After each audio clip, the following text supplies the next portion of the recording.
നമസ്കാരം. സിറ്റി ന്യൂസിലേക്ക് സ്വാഗതം.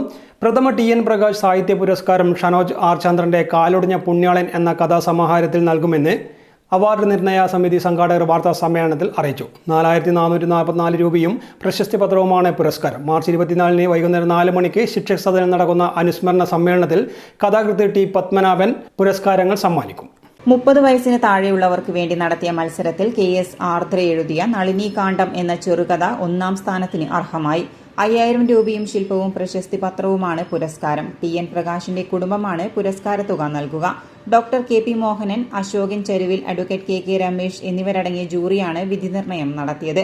മാർച്ച് 24 വൈകുന്നേരം 4 മണിക്ക് ശിക്ഷക് സദനിൽ അനുസ്മരണ സമ്മേളനം നടക്കും. കഥാകൃത്ത് ടി. പത്മനാഭൻ പുരസ്കാരങ്ങൾ സമർപ്പിക്കും. CV ബാലകൃഷ്ണൻ മുഖ്യാതിഥിയായി പങ്കെടുക്കും.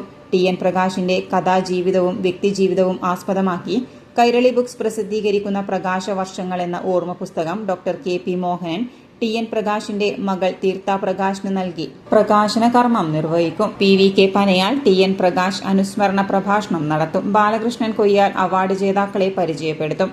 പ്രിയ സുഹൃത്ത് പ്രകാശ് എപ്പോഴും യുവാക്കളുടെ കഥകളും അവരുടെ സൃഷ്ടികളൊക്കെ വളരെയധികം പ്രോത്സാഹിപ്പിക്കുന്ന എഴുത്തുകാരനാണ് ടി.എൻ. പ്രകാശ്. പലപ്പോഴും അദ്ദേഹം പറയാറുണ്ട്, നിങ്ങൾ പുതിയ കഥകൾ ആഴ്ചപ്പതിപ്പിലൊക്കെ വരുമ്പോൾ വായിക്കാൻ വേണ്ടിയിട്ടൊക്കെ ഞങ്ങളോടൊക്കെ പ്രത്യേകിച്ചിട്ട് പറയായിരുന്നു, അത് വായിച്ചു നോക്കൂ എന്ന്.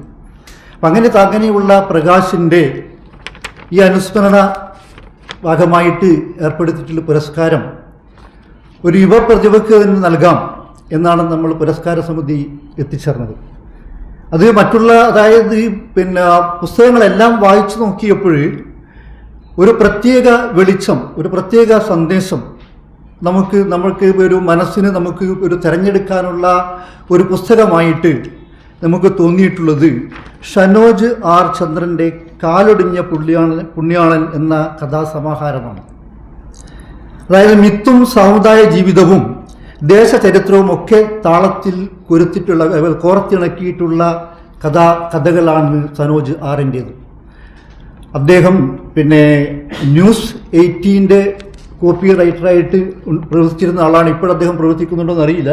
അദ്ദേഹം നേരത്തെ ന്യൂസ് 18-ൻ്റെ കോപ്പി എഡിറ്ററായിട്ട് പ്രവർത്തിച്ചിരുന്ന വ്യക്തിയാണ്.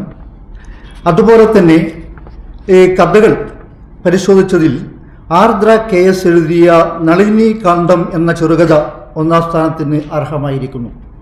ടി.എൻ. പ്രകാശിന്റെ ഈ കടൽ തീര നിലാവിൽ എന്ന കഥയെ ആസ്പദമാക്കി സുരേഷ് ബാബു ശ്രീസ്ത തയ്യാറാക്കിയ ഏകപാത്ര നാടകം K. പ്രദീപ് കുമാർ അവതരിപ്പിക്കും. വാർത്താ സമ്മേളനത്തിൽ അവാർഡ് കമ്മിറ്റി അംഗങ്ങളായ ബാലകൃഷ്ണൻ കൊയ്യാൽ, ടി.എൻ. പ്രകാശിന്റെ ഭാര്യ ഗീത പ്രകാശ്, ജൂറി അംഗം KK രമേശ്, അനുസ്മരണ സമിതി chairman NT Sudheendran, convener TP Venugopalan എന്നിവർ പങ്കെടുത്തു.